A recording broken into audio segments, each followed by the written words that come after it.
It's a grizzly. Should we get out of here? No. We're gonna watch and listen.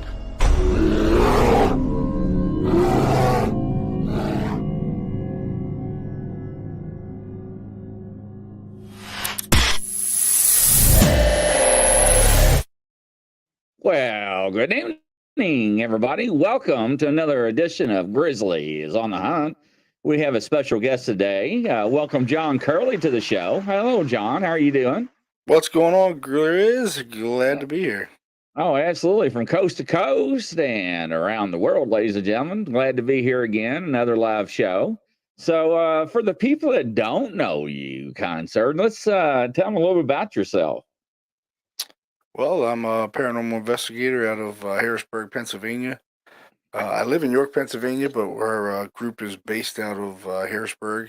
That's the capital of Pennsylvania, so we base everything out of Harrisburg. We get a lot of cases in Harrisburg. We get cases all over Pennsylvania. We have our own paranormal team. We've been established since 2006, but I've been paranormal investigating since the mid 90s, and didn't get really organized till about 2000, where I met my co-founder of my group, Don Frank. Excuse me. And we started the Harrisburg Area Paranormal Society together. So yeah, that's pretty interesting. And ladies and gentlemen, I mean, back from the 90s, look, so I graduated in 93, so I'm 48. So you actually got some years experience. And Jim Blanton, hello there. Hello, Brenda. Jim's like my kind of show. Jim is from Harlan, Kentucky. And Nice, man, nice. when I say the backwoods, I thought I lived in the backwoods. But yeah, we were talking just a minute ago, ladies and gentlemen. He was talking about, well, I'll let you tell it. Tell him what you was telling me about some of the stuff he was capturing. Yeah, we had a case about 2 weeks ago in Mechanicsburg, Pennsylvania. It was a residential home. Most of our cases are residential. I probably, over the last 20 plus years investigating, probably investigated close to 1,000 cases. I think Wow. it's been a lot. But we had a case about 2 weeks ago, and it was a residential with a mother with 3 children, and the mother wasn't really experiencing anything, but the children were. They went from 8 to 4 years old to an infant, and the older daughter was experiencing the most stuff in her room, with reports of she was seeing a figure by the attic door with this white face with blacked out eyes and the mouth kind of drooped No. open. Kind of Okay. like Scream almost, what she described it. Yeah, right. Holy water. But yeah, she was really scared, and she seen it by the bed, and she said it just stood there and stared at her, and then just disappeared. Then a couple nights later, she seen it again. It came out of her sister's room and walked past her, like, down the hallway. And Whoa. yeah, her bed would shake, and she was hearing voices, just a bunch of things going on. And the mother kind of thought that she was kind of lying about it because she wanted to be in her bed with her all the time. She wouldn't want to sleep upstairs. Either one of them wanted to sleep upstairs. They were both experiencing the same kind of things. What, do you blame him? No, not at all. But, as an investigator, you take this stuff with a grain of salt. They're kids, so Right. you don't ever want to go into a location automatically thinking the place is haunted. That's for you to find out. You're That is just hearing the correct. claims. So we go in, we hear the stories. She takes us to the spot where the activities are. We set up our cameras, we set up recorders, and I like to put cameras throughout the house, digital recorders throughout the house, cover everything we can. And it didn't take long for us to start experiencing things. I think two of my guys were upstairs, and I was downstairs by myself, and I was walking over to the steps, and I heard a voice go, "Hey," and I was like, "Hey, was that one of you guys up there?" And they didn't answer me, and I'm like, "Hey," I'm like yelling up to them, "Was that you?" They're like, "No, what are you talking about?" I'm like, I just heard a voice down here. Then that was definitely a disembodied voice, and It started from there. We went up to the daughter's room, the oldest daughter's room. One of my investigators was sitting on the bed, and he said he felt like the bed like shook, like something shook the bed. And he's like, "Whoa, whoa! So, did you guys hit the bed?" I'm like, "No." He goes, "Dude, the bed shook." I'm like, "Really?" He's like, "Yeah, the bed shook, man." He said it did it again. And I mean, he got off the bed after that. He's like, "I'm getting off." He got off, and we're just looking around, and I'm like, "This is kind of weird." We had EMF detectors out. Nothing went off. No EMF detectors went off. No K2 meters went off. We were detecting high levels of EMF on the first floor, but none on the second floor. It was weird. Um, so we started doing EVP sessions and just asking kind of standard questions you would in investigations. Is anybody here like to communicate? Things like that. And not long, we got a response. Hey, your K2's hitting. I just got touched. Really? Yes, and that freaked me out. So I grabbed my K2 meter. You got something going on there. You get a little EMF right Yeah, there. I just literally got touched on my right shoulder when you said that, and that's why I reached up. So, and yes, ladies and gentlemen, I got a bunch of electricity around me. Okay, don't get me wrong. I got my mic. See, there's my mic. If you Yeah, can see that'll it, definitely set it off. Yeah. just a little. I'm touching the mic, but when I hold it up here, look at that. So isn't that strange? A So little when you weird. said that, when you said that, I literally just got touched. I'm like, okay. That's So weird. thank you, Mr. John. I appreciate that.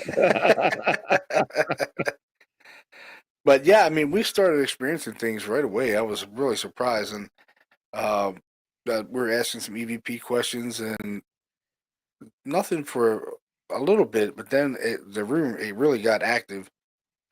I had a recorder in my hand, and it was weird. I never had this happen before in an investigation, but I heard all the static in the recorder, in the digital voice recorder, and in the static, I heard a voice. And then I felt like the static charge on my left hand, and all the hairs stood up on my left arm, and nothing on the right arm, only on the left arm. And I was like, "Whoa, what the hell was that?" And nobody heard the voice, but I heard it. But the recorder got real staticky, like shh, like this white noise came into the recorder, and I heard a voice over the white noise, and I'm like, "What the hell was that?" And I'm like, "Whoa, that's different. I've never had that happen before. It was really weird." But Wow. Don had it happen to him one time when we filmed the episode on Animal Planet's The Haunted, and we were on that show, and Don felt a similar static charge like that, but it went all through his body, and he was like, "Dude, I felt the same kind of thing before. It was weird." I'm like, "Well, that was weird. It was like some kind of static charge. I can't explain. It's like a static charge, basically. Really weird." Yes. So, ladies and gentlemen, what he's explaining to you, I know exactly. It feels like your body's electrified, right? Yeah. And Yep. imagine that you want to throw a spark. That's how it feels. What you can actually feel like you're doing. Oop, wrong side of the camera. There we go. Yep, there we go. That you can actually like flick a spark or something. That's what it feels like. Yeah, it does. It feels really, really weird. It almost felt like I kind of had touched something with like a charge or something, like if you touched an outlet or something, and your hand was Oof, wet woof. like that. It was really weird. I was like, "Whoa, what the hell?" And everybody's like, "What? Did you hear something?" I'm like, "You guys didn't hear that voice?" And they're like, "We didn't hear anything." But I was plugged in too. I was doing live EVP as well, and I'm like, I always plug in because it's just I'm deaf in one ear, so all my hearing in the right ear is amplified now. So it kind of took over for the left ear because I can't hear anything out of it. But the right ear is like I'm talking to you, everything sounds normal. It's really weird how your body adapts to that kind of stuff. But Yes. I hear a lot of stuff in investigations, and my guys don't hear anything, which is really weird. They're like, "How the hell are you hearing this stuff, man?" I'm like, "I'm just used to being plugged in and listening. I know what I'm listening for when I'm walking through a house. I'm like, I can walk through a house and hear them get out, and they'll be, like, "Did you hear get out?" And they're like, "No." I'll play it back in the recorder. I'm like, listen, get out. They're like, how the hell did you hear that? I'm like, I'm just used to listening. I'm in tune with it. You got to be really in tune Wow. with it. If you're not in tune with it, I don't think you're going to hear as much. You really got to be listening because they hide in the white noise. They hide in reverberal noises. You'll be talking and just like rubbing of like maybe your microphone or your recorder or your clothes, and you'll hear voices within that static and stuff. It's really amazing how they do it. Yeah, you're right. And I have tinkered around with trying to get different voices at different locations. There's been actual times when I've been in my patrol car and been on the side channel. We call it car to car, where nobody can hear us, dispatch. And you would hear people literally whispering in the background. I'm like, knock it off, guys. All right, come on. It's not funny. Keep it open. Because we would have an extra radio so we can monitor the main traffic and also talk, car to car. But yeah, I know exactly what you're talking about. And ladies and gentlemen, if you never experienced that, go to your local Walmart, go to Amazon, get you one of those $10 or $15 digital recorders he's talking about. And don't take our word. Put it on your bed, sit on your bed, and start asking questions. Ask about loved ones. Do not get the Ouija board out, please. I know that's getting ready. Somebody's going to ask about that. What do you think about Ouija boards, John? I've experimented with them over the years. I've never had any success with a Ouija board ever. Only thing I did have weird happen with a Ouija board was I was in a location and we had found the people in the home had a Ouija board and they said they were using it and it worked and they were experiencing all these high levels of paranormal phenomena, seeing full bodied apparitions, things like that. And we found the Ouija board, so I'm like, all right, as an investigator, I want to really see if this works. So me and another investigator got on the board, put our hands on a planchette. Nothing happened. It didn't move. We had no experiences. And maybe it's an individual. I really don't know, but we didn't have any experiences. But when we had the board out, little did we know we were capturing a disembodied voice on the second floor, and there was no one on the second floor, but we captured it on 4 Wow. devices, and it said, "I'll kill his kids," and he had four. Whoa. He had 4 kids, and you hear this man's voice like, "I'll kill his kids" in the video camera, and I've never had a ghost or a negative thing say it was going to kill anybody in an investigation. It's the first time I'd ever heard something like that, and it was freaky. I was like, man, we heard it, when we went back and reviewed the evidence, and we're like, I've never had that happen before. It was really weird, and I said we definitely should disclose this, to them and let them know that this thing is kind of threatening. And we disclosed it to them. We let them know, hey, we caught this EVP saying I'll kill his kids, and the father was a pretty big guy. He's about 6'3", 6'4". He was about 300 Yeah. pounds. He's a big guy. And Double hit with the taser is what I call it. yeah, he's a big guy. And he used to be a bodybuilder, so that tells you what kind of guy he Oh, was, wow. So Yeah. really nice guy, though. Totally super cool guy. And I told him what we caught. And he was like, I'm not worried about no damn ghost. Ain't nobody going to hurt me or my wife or my kids. Nobody's going to hurt him. And I'm like, he's a big guy. And I'm like, you're dealing with something that's not of this world, man. This is not a living person that's saying this. This is something supernatural. Like, you don't know the power of these things. Nobody does. We have no full comprehension of what these things are capable of doing. Can they kill you? Most definitely. Yeah. You don't know if they can pick up large pieces of furniture and throw it. They can hurt you really bad. And it took me a long time to understand that. But we told them that around 2 months later, they said, we'll call you if we want you to come back out, and I'm like, okay, we'll be here for you. We're always there for our clients, no matter how long it takes. About 2 months later, the mother calls me. She's in a total She's a total mess. She's crying, and I'm like, "What's going on? What's wrong?" They find her 14-year-old daughter dead in the attic. 2 months later. No, 2 months no. later. Yep. I'm like, oh my God. I was blown away. I'm like, oh my God.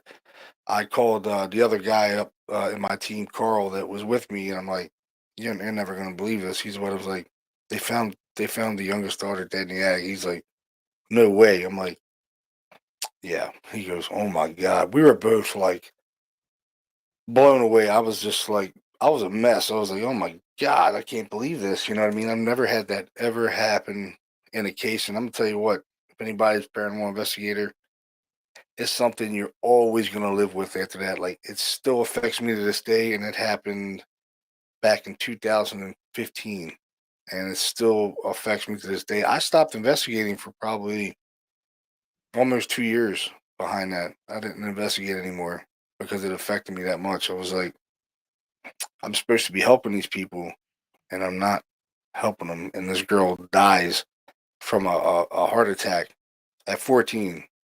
And she wasn't overweight. She wasn't, any of that. Any of that. She Healthy, was just a young healthy, girl. Yeah, healthy 14-year-old. yeah. And And it come to find oh, out, they did do an autopsy on her, and it come to find out that she had some kind of heart problem. But whatever was in the house was really messing with her the most.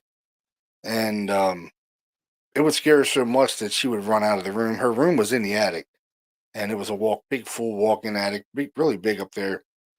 And there was quite a few times where she ran out of the room just scared to death. Just did beeline downstairs, knocked the TV off the wall downstairs, and everything else, trying to get away from this thing.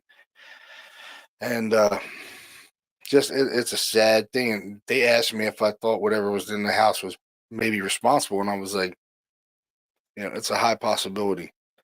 It was focused on her a lot, so you don't expect these kind of things to happen in an investigation or a case or any. I've never had anything like that happen before, so it was kind of like a real eye opener and a shocker, and it really affects you. You don't expect that to happen, and it happened. And like I said, I still deal with it all the time. Think about it all the time, and they still have activity in the home. They still live there, and they're still having experiences. They're still seeing full bodied apparitions and hearing kids crying and just seeing all kinds of different like full bodied apparitions and really weird stuff. I had some really strange things happen when we investigated the case. Like I said, the first time we went there, it was relatively quiet. Like we didn't have any personal experiences, nothing like that. It was weird. We didn't even know that we caught the "I'll kill his kids" until we went home, and we were driving home. And we were like, "Man, this case was kind of like a dud. Like we didn't have anything personal happen. Usually, you have some kind of personal experience that happens, or you hear EVP or something like that." It was nothing. And when we went back the second time after she passed, it was like totally different. We went. They wanted us to come back. We went back, and this time it was the atmosphere was way different. It was a negative feeling, and we had a lot of things happen. We had Carl got pulled back in the chair. He was sitting in the chair, and something pulled him back from away from the table. Uh, and Carl's a pretty big guy. He's like 6'2", probably 250. He's a pretty big guy. And he's the biggest skeptic in the group. And he was just like his eyes were bugging out of his head, and he's like, something just pulled me back away from the table. I don't know what the hell that was. And he was kind of freaked out. And little, as the night went on, we were sitting downstairs, and two of the investigators were on one side of the table. I was on the other side, and at one point they both look at each other, and I'm like, "What's wrong?" And they're like, "You didn't hear that?" I'm like, "I didn't hear anything." They were like, "We both just heard this creepy ass voice in between us. I don't know what it said, but it was really creepy. I don't. It was. They were both kind of wigged out about it, and I was like, "What did it say?" He's like, I can't make out what it said, but it was really creepy sounding." And little did they know that earlier in the night, I had something happen to me in the bathroom when I was using the bathroom. Um, It was weird. I've never had anything like that happen before, and let me just say, I got out of the bathroom really fast. I was using the bathroom, and the door was shut, and I felt this wind, kind of like a wind, like someone opened the window, and this air came up from behind me, and I turned around, and there was nobody there, but I was like, yeah, I thought Carl was messing with me because we always play jokes on each other and stuff. So I thought he was messing around with me, and I just continued using the bathroom, and all of a sudden I hear this voice in my ear, like almost like someone would put their hand up to your ear and do that, but it was like right in my ear, and it said something that I'll never forget in my life, and it was the creepiest voice, almost exorcist sounding voice. If anybody's ever heard, seen The Exorcist and heard that voice that girl would manifest, kind of sound like that, but a higher pitch. And it said, "There are many, but I am one." And Oh, man, I got out of that bathroom. I might have had my pants. I can't even remember. It was just, I couldn't get out of there fast enough. I jumped down the stairs and went outside. They didn't know I went outside, but I went outside, and I'm trying to get myself together. I'm like, what the hell was that?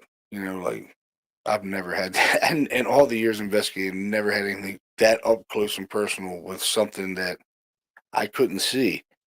And I could almost feel the breath. It was so close in my face. I could almost feel like a breath. It was really creepy.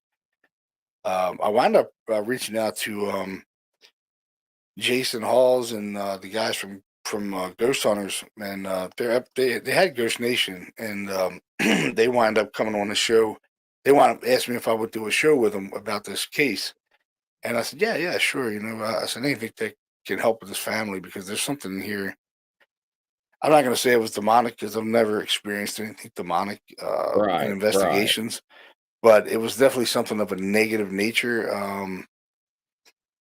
I've been on a lot of cases. I've never experienced anything demonic or seen a possession. I've seen people acting like they were possessed, but they needed psychological help more than they needed an exorcist. You know what I mean? I Right. was like, these people are Yes. not possessed. They're just they definitely need some psychological help and probably a psychiatrist, and because there was no supernatural events behind anything they were doing. They were just screaming and cussing, and there's more to a possession than screaming and cussing. Oh yeah. Oh There's yeah. going to be some kind of supernatural phenomena behind possession, and they didn't have any, but there was definitely some kind of a negative thing in that house, and it's still there. We're going back there April 22nd, actually, because they're experiencing more high levels of paranormal phenomena. All right. But So here's what I'm going to do for you. I'm going to offer my service. I don't know if you know I'm a reverend. mhm, There's things that I can help with you and after or during the investigation. So keep that in the back of your mind. And we can talk off the channel as well. Uh, I've done this for many people, and I think I told you about the care package. Like I yeah, says, yeah, I'll show you what it contains, and there's things that we have to do. Things have to be buried in certain places around the property that are religious objects. Um, but we'll get into that later. But man, you have got some serious stuff there. Another point I want to make, ladies and gentlemen, is that when the husband said, I'm not afraid of anything or anyone or any ghost or spirit. They're not going to hurt me or my family. Now, I'm not saying or trying to insinuate that he, how do you say it? You don't, challenged it. yeah, right. Didn't challenge it, but these forces that you deal with, I learned a lot about the good and the evil, and that's why I became a reverend. But I also have a partner that's got 50 something years on me. That's the only thing he deals with. We have our own show, which is another topic. Uh, these things are not to be messed with. They really are not. And ladies and gentlemen, when you see these shows on TV and they're out there provoking him, that is not a good thing to do. A lot of that stuff you see on TV is for entertainment purposes, right? And they get you like, and then a commercial. It's like, oh Yeah, man, what's going on, exactly. right? Now, don't get me wrong, ladies and gentlemen, they do actually capture evidence. But if you listen to what John's been telling you about his investigation, this is the real stuff, and that's why I asked John to be a part of the show, because we talked before about doing this, haven't we? Yeah, It's been a while, yeah, it's been a while. but you know, he's got a good team, real deal investigators. Like he said earlier, he don't go in the house and is like, yeah, ladies and gentlemen, your house is haunted. See ya, bye bye. Yeah, you don't do that stuff. And that's one of the things I like about him and his group is how they investigate and they do it. And you say people call you, right? Oh yeah, I get a lot of hits on my website, and my phone number is always on the website, and I'm available whenever. If somebody calls me in the middle of the night, I answer the phone. You know, because it could be a real serious emergency. Next question. I don't know. 'Cause I didn't pay attention, but do you charge for that? No, never. Okay, so ladies and gentlemen, let me put it to you this way, okay? And he says that he does not charge, and most people do not, okay? Because we do it out of passion for what we love and to also to help other people. With that being said, if you offer them gas money or something like that, yeah, they will probably take it. I probably will too, because the equipment that we use, the equipment that we buy, the studio equipment that you have, that's not a cheap mic, and neither is the boom. So stuff adds up to do what we do, to broadcast this, to advertise, to get to location A, B, and C. You know, I'm not saying you have to donate. Don't get Grizzly wrong. But man, if you got people coming out to try to help you and try to give you answers, you know, try to take care of them somehow. Hell, even a hot meal or something, you know, order pizza or something like that. I mean, just think about it. And that's the only thing I'm doing, is giving it a little plug. So, because a lot of people are like, well, I don't call anybody. Because I have to pay, and then they're probably going to charge me $500 or $600. And hey, some people do that, man. And you Yeah, know, that's not cool. yeah, I mean, I can't help what people do. But you Yeah. know, and a lot of people call me, John, like, hey man, this is what's going on my end. And then first thing I always say is, let me find somebody in your area that can help. Okay. I can only do so much over the phone. I can do house blessings, clearings, and stuff like that over the phone, video, and all that. But like somebody lives right down the road or an hour away from you, that's where I call John. Like, John, this is what's going on. What can you do? And he can organize his team and go out there and see what's happening and report back and try to find answers. I mean, that's really important. Yeah. But never, ever, ladies and gentlemen, ever discuss your plans of what you're going to do and how you're going to eradicate anything in that house. Go somewhere else. I don't care if you drive down the street.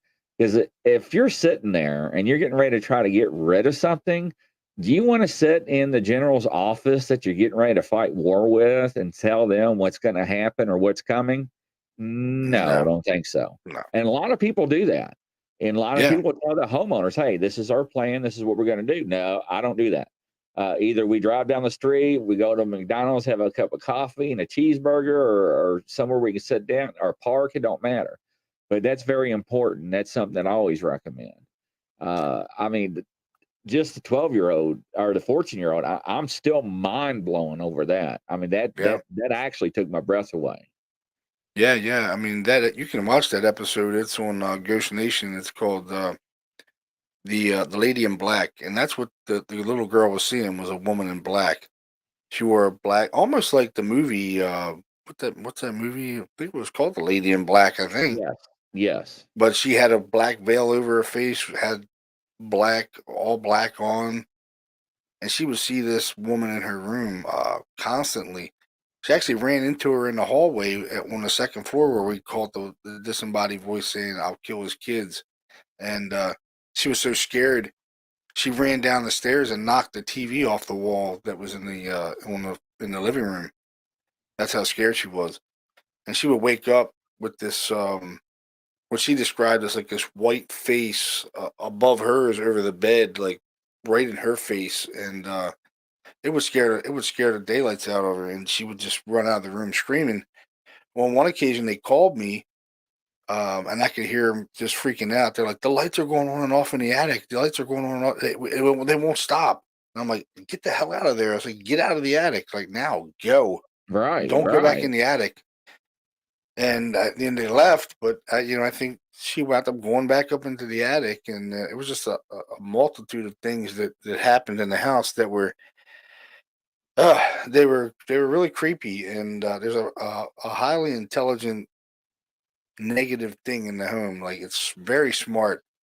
And I told them, I was like, they're seeing all these different apparitions and hearing all these disembodied crying and voices, and it mimics their voices. I mean, there's a multitude of things that are going on in the home. Really creepy things. I wouldn't live there.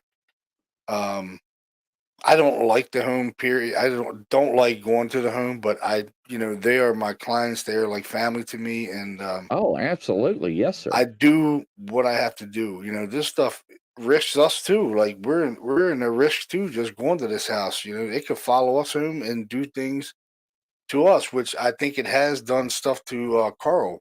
Um, After I shot the episode of Ghost Nation with those guys, and we did have a reverend. We had Reverend Bill Bean come in and do Okay, a good. deliverance in the home. Bill Bean is a friend of mine.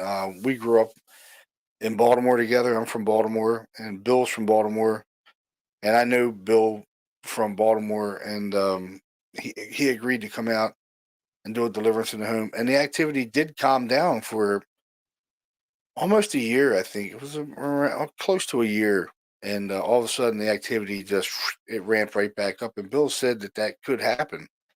He said these things are very hard to get rid of. It's not an easy thing to get rid of. He said in some cases, you don't never get rid of it. It's always there. Um, and I think in this case, that's just one of those things. It's always going to be there. And I don't know if them moving is going to help it, or it may be a follow on, because I think the wife, she's always had paranormal experiences her whole life, so maybe the phenomena is revolved around her as well. She could be a beacon to these kind of things. Then moving into that house, there might have been something there, and next thing you know, you have this explosion of paranormal phenomena, and just a multitude of things going on. And what I told her is, I said, whatever's in the home is really smart. Um, it knows what scares you. It likes to get you alone, because it got me alone. And I'll tell you what, it scared me. I'm a big guy. I'm not scared of much. I was a correction officer. I worked in maximum security prisons with Oh no, I couldn't do that. with murderers, rapists, serial killer. I've worked around all them kind of scumbags, and I was never afraid. But something like this happens to you. You can't really fight something you can't see. You know what I mean? You're fighting against, you're going up against something that's supernatural, and you do not know what is going to happen. What are these things possible? What is possible they can do to you? Could they kill you? It's possible. This stuff is totally unpredictable, which is the scary part about it. It's unpredictable, and we have no comprehension of what these things are capable of doing. Could it kill you? Can it slap you? Can you Oh physically see yes, it? they can You know what I slap mean? you. Exactly. Earlier in the These show, I things. showed you I got touched when as soon as you Yeah, made that one comment, and it was like, tut-tut. I mean, it was like somebody tapping me. Tut-tut. yeah. And So, when we left that after that case, Carl was experiencing things at his house, and he never had things happen before in his house. He was seeing shadow figures. Uh, he said one night he woke up and the fan in his room was throwing off all these weird sparks and blue flames and all kinds of really weird stuff. And oh heck no. he goes, I've never had anything else happen with that fan. He said it was a brand new fan. He said I just couldn't understand what was going on. And the client had called us and said, hey, when are you guys going to come back? Because we're hearing stuff in the attic. And, their daughter's passed. It's all the things that she had. They're all packed up and, everything's just packed. It's a really eerie feeling when you go up there knowing that she passed away and in that attic. And it's really hard to kind of fathom, and It is absolutely. yeah, it's really takes a toll, and it's really it's really hard to take it. You know what I mean? Like you don't expect this kind of stuff to happen, and they called us and said that they were hearing voices from the attic calling Carl's name, saying Carl's name, Carl, Carl, and then also they were calling for Tango, which Tango was in the show, and it was calling Tango's name, and it was calling Carl's name, and what I told her, I said, this thing's really intelligent. I said, I don't think it's many things in the home. I think it's one, portraying as many. And she goes, why? I said, that's why that thing said that to me, what it said in the bathroom. There are many, but I'm one. And it took me a long time to figure that out for some reason. But one day I was just sitting here and I'm like, why did it say that? Why did it say that? And then, it just clicked into my head that you're seeing many things in the home, different spirits, different apparitions, but it's only one. I think it's only one thing that's very smart. It knows how to mimic voices. It knows how to. At one point, they thought they seen their daughter afterwards walking through the living room, and I'm like, that's not your daughter. That's probably not your daughter. It's this No. thing mimicking. Yeah. Yeah, I'm like, this thing is really, really smart. It's scary how smart it is. Like I'm personally, saying this that I don't like going to the house. Like it creeps me out. I don't like the place at all. And Jason had asked me. He said, "Do you are you scared of this place?" I'm like, as an investigator, you're supposed to really want to experience this kind of stuff. But once you experience it, it's it's creepy and it scares you because you don't understand it. You know what I mean? You're trying to understand it, but it really does scare you. And as an investigator, you're not supposed to be afraid, but there's just something about that place. It scares you. It really does. It's a really creepy, weird location that I don't like going to it, but I go to it. And every time I go there, I have really weird stuff happen. And it actually wrote on my car in the dirt in the window. No. Yeah, I didn't know what happened. It was the second time we went there, and I had all this stuff happen to me in the bathroom. I heard the voice in my ear. Carl got pulled back, and we heard these loud bangs in the house, like someone was like pounding on the floor, like boom, boom, boom, coming from the second floor. And we're like, what in the hell was going on, man? We didn't know what was going on. So we left that night and went back. We had a hotel because it's about 5 hours, almost 5 hours away from where we live. So up near Ohio, and we go back to the hotel, we get some sleep, wake up in the morning, we say, oh, let's go to breakfast, and then we'll head home. And so we were packing up, and I look on the back of my car, and in the dirt, it said, "Go home." In the dirt on the window, but the E was spelled kind of like Old really English? weird. Like no, not Old English. Like this weird, like triangle kind of E. I have a picture of it. That's Yeah, what I it, call it it. was it was Yeah, do you? weird. I have a picture somewhere. It's somewhere in my files, but I don't have it. I should have uploaded it. Yeah. But No, that's all man, right. No, yeah, it that's was creepy. weird. So I thought maybe it was Carl messing around because, like I said, me and Carl always joke around with each other in investigations and stuff. And we coming out, and I was like, I like they go home on the back. You put on the back of the car there. He goes, "What are you talking about?" I'm like, "You wrote go home in the dirt on the window." He's like, "I didn't do that." I'm like, "Stop messing with me, dude." I said, "I know you did it." He's like, "Let me see it." He walks out there. He's like, "I didn't do that." He said, "What's up with that E? That E's really weird looking, man." I'm like, "I don't know. I thought you did it." He goes, "I didn't do that." He said, "I'm freaked out a little bit." He said, why would it come out to the car? I said, I think it followed me out to the car when I went out to the car, because I went out to my car after that happened. And I sat in the car for at least 15, 20 minutes, and I think it followed me out to the car. And it definitely wrote the go home on the window in the dirt. And it was really weird, kind of like it was having a hard time writing it. You know what I mean? Like it was scribbly looking, and then the E was like triangly. It was really weird, like Celtic kind of E or something. It was weird. And I it didn't really. I mean, I still kind of thought he was messing with me. And when I got home, I started reviewing the evidence. And when I got upstairs, we had a recorder upstairs on the second floor again. I capture a voice saying, "Go home." And I'm like, "Oh my God!" I say, "Go home." And I had the same thing written on the window in my car. I'm like, "What the hell are we dealing with here?" Like, what is it? What is this thing? You know what I mean? Why is it here? Like, I just don't understand what's its purpose. You know what I mean?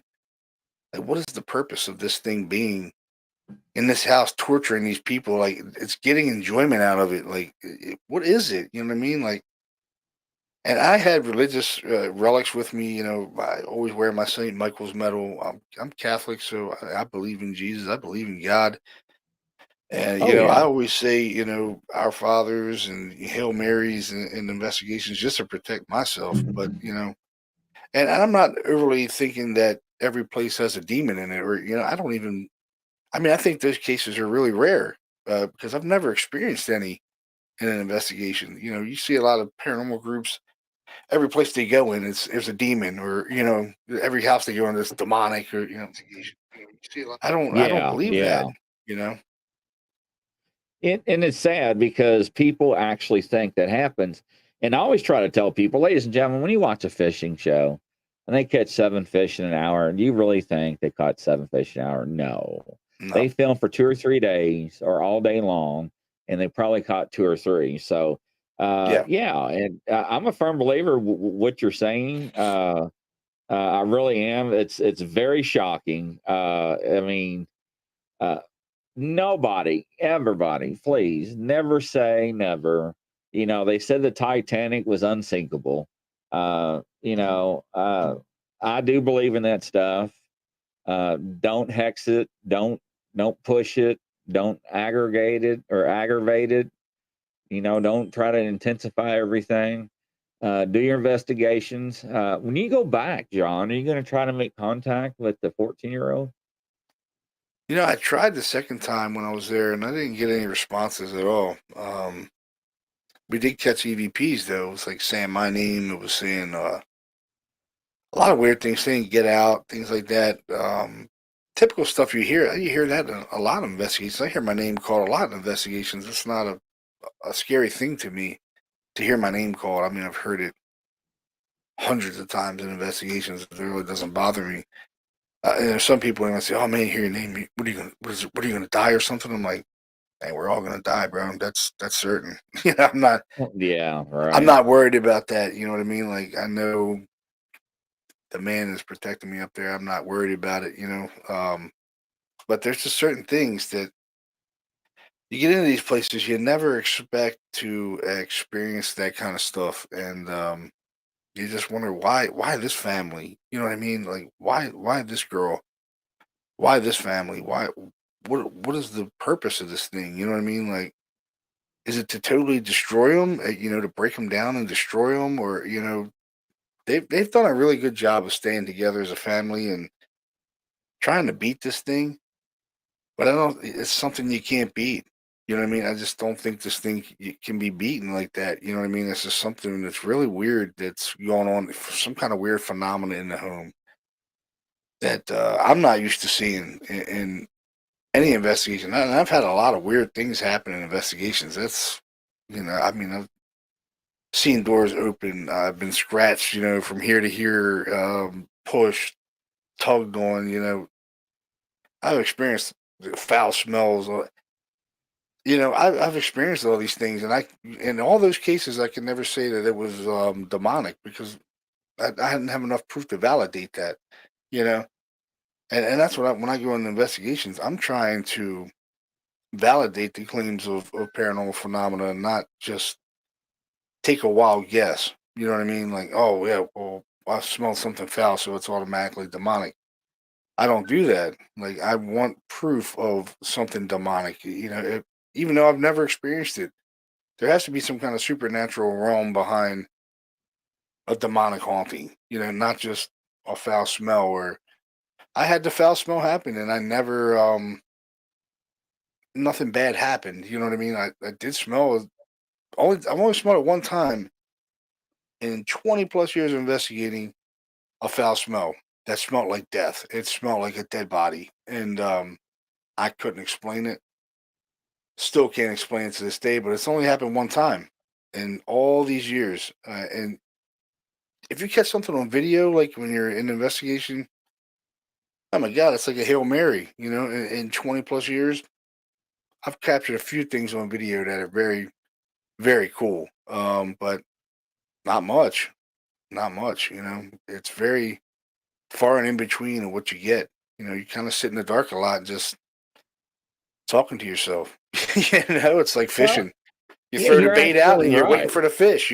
Like that's what you're waiting on. You're waiting on this phenomenon to happen because it's so unpredictable. You never know when it's going to happen, and you just got to be at the right place at the right time and hope you capture this phenomenon. It's that's what's cool about it. But in the same token, when you meet a family like this and they're experiencing all this negative stuff and their daughter passes away, it's on a whole different level of now you're in paranormal investigating, you're on a whole different level now. I haven't met a whole lot of people that have experienced this kind of stuff in investigating. Never. And for us to experience it, it's a life changing thing. To me, it was. I it changed everything I thought about paranormal investigating after that. Yeah, I mean, I can really see your point of view on that. Norma, I did acknowledge your comment. Yeah, that is one of the theories, yes, that's been spoken over the years about the Titanic. I was a big history buff on that growing up. I did many reports on it, many books. But it's the case. I'm mystified. What was her name, by the way? I hate to keep calling her the 14-year-old. Her name was Lydia. Lydia.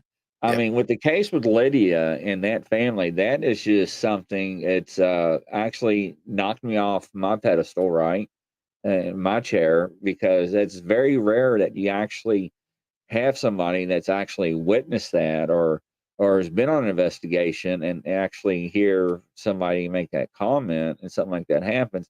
Now, ladies and gentlemen, I'm not saying that that is hand in hand. Okay, is a coincidence? It could be, but let me tell you this: if you challenge it, it will challenge you back.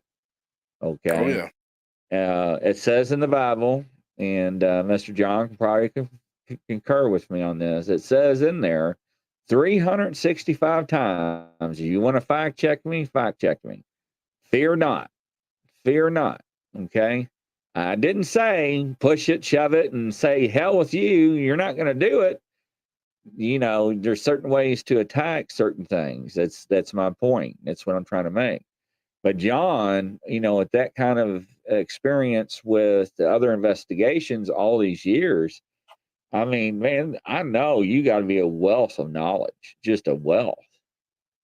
Yeah, I've experienced some pretty wild things. I actually hooked up with an author, Anna Manillo, and we did a book on one of my case files called Unholy Structure. That's what she named the book. But we're also going to be hooking up and doing another book that on a case that I did probably 15 years ago, which just resurfaced some information that back then I didn't want to push it because things were really new with a woman who passed away, and I didn't want to push it, but now things have resurfaced all these years later, and it's really really interesting. Once I get into it, I'm really gonna let people hear the story because it is an amazing story of something that happened to me in a case that I did really young in the paranormal investigating. I was, like I said, it was 15 years ago,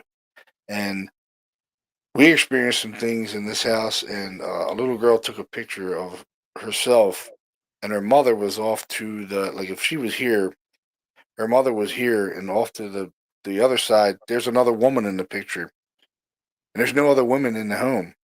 And the mother called me freaking out that there's this woman in the picture. They don't know who she is.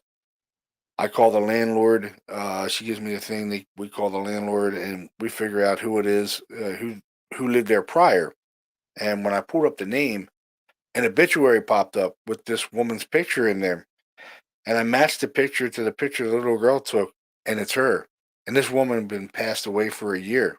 Wow. Yeah, and it's a lot of stuff involved with her death that is really, really messed up. That it definitely had a twist to it that I suspected, but I had a really weird dream about it, and it came true. And I had the dream way back then, but the reality of it is it really happened, and I didn't really know it was true until the son contacted me. The woman who passed away's son contacted me just last week and told me, some things that I was blown away with. I'm like, and I was just over, I was ecstatic that I'm talking to this boy. He was a kid when his mom died, and I'm talking to him. I'm talking to her son, and I never knew the woman. I never knew her family. I always wanted to dig into it, but her death was just so new that I didn't want to stir the pot. You know what I mean?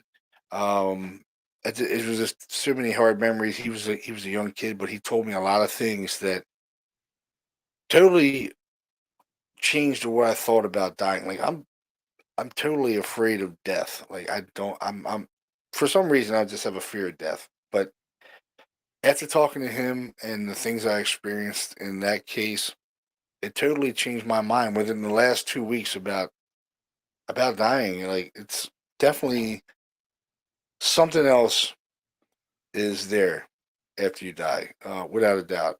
After all the things that, and I'm gonna come on. We're gonna go do an episode with this case once I get everything nailed down and get some permissions allowed by the son and things like that. But maybe I'll even bring the son on with us because Hey, right on, right on. this case is totally amazing, and it came full circle. And you don't have that happen a lot in investigations. No, you Um, don't. and I've only had two in my whole career doing this that came full circle, and one was the one we did on Animal Planet, and this one. And it was weird. It totally changed what I thought about death. Like this woman, she came back like for a purpose. Without a doubt, she came back, and she's still here. He's experiencing stuff in his home. His kids are seeing his mother, and he's never said anything to his kids. They're all small, and he said recently they came in and said, "Grandma, such and such, she comes in the room and plays with us and reads to us." And he's like, "I don't know how the hell they knew her name because I never told my kids my mother's name, and I've never showed them a picture of my mother. But I pulled out a picture of my mother, and they said, 'Oh yeah, that's her right there. That's grandma.'" Wow. And he Wow. was like freaked out. And I did a podcast of this episode on my podcast, and this is really weird. I haven't met this kid ever. It's his mother's son. I've never met him, and he called me out of the well, he texted me on Facebook and said, "Can I talk to you? I'm such and such son." And I was like totally excited. I'm like, "Oh hell yeah, you can talk to me." So he gets in touch with me, but the weird reason is how he found me was his wife was searching through podcasts and ran into my podcast, and in the podcast list she's seen the episode of the New Bloomfield haunting, and that's where he lived, was in New Bloomfield, Pennsylvania.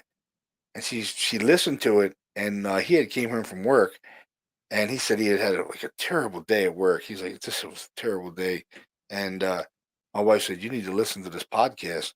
And he's listening to it, and he said he just got emotional. He started crying, and he said he had to contact me. And talking to him was like on a whole different level of like why I do this. You know what I mean? I'm like, this is why I do this. I'm sitting here talking to this guy. He's 30 years old now. He was 15 when his mom died. He's 30 now, and I'm talking to him. You know what I mean? Like, it's just something that has been bugging me for a long time, 15 years ago. You know what I mean? Like, never expected to be talking to the family of this woman, and here I am talking to her son. And it's just, and I can see her in him as I'm talking to him, you know what I mean? And it's just like so surreal. And, it makes you proud of what you do when you experience something like that. Like, I'm really proud of what I do. Like, I'm proud of everything that I've done and trying to help people and families. It's worth it. You know what I mean? Even if you're not making any money off of it, it's worth it. Just being that helping hand and helping people. You know what I mean? Like, it's worth it. 100%. It is. It really is. Now, John, how do people get a hold of you, contact you? You can go to www.harrisburgareaparanormal.com. You can contact me through the Harrisburg Area Paranormal Society Facebook channel. And you can even go to my podcast, which is the Paranormal Journal podcast. You can listen to there. And that email is paranormaljournal18@comcast.net. All right, ladies and gentlemen, it's Grizzly and John from coast to coast and around the world. Unfortunately, I got another show coming up here, less than 2 or 3 minutes. John, stand by here. I don't want to let you go yet. I want to talk to you just for a real quick second here. Everybody's like, where are you at? All right. Ladies and gentlemen, coast to coast and around the world, it's that time of the day. I hate to say goodbye, but tune in to my next show. We're actually talking to a psychic, ladies and gentlemen, and we're taking live calls. Yes, Nice. Be live. So once again, thanks for tuning in, and thanks to John, and please check him out.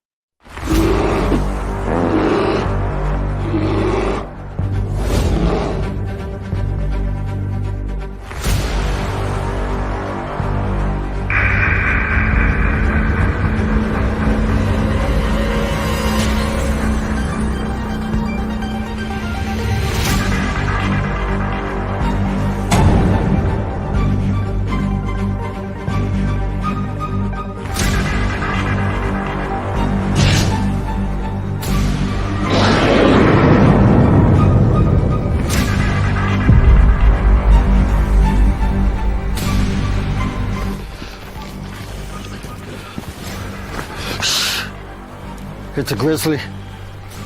Should we get out of here? No, we're gonna watch and listen.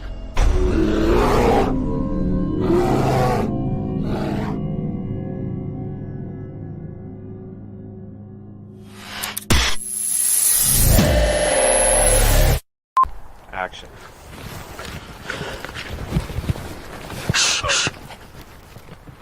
It's a grizzly. Oh, shit, should we run? No. Action.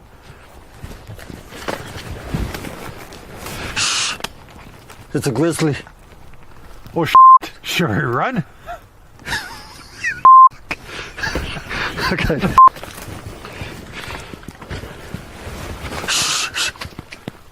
It's a grizzly.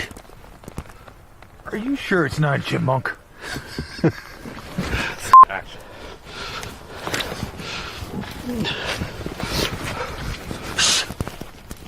No, I'm out of here.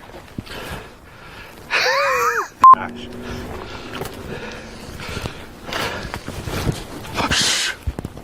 It's a grizzly. I'm out of here. Huh. Maybe it is a chipmunk.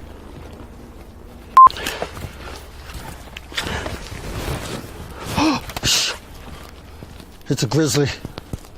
Are we gonna die? I don't know. We're just gonna sit here and listen and watch. Let's get out of here, maybe. Fall!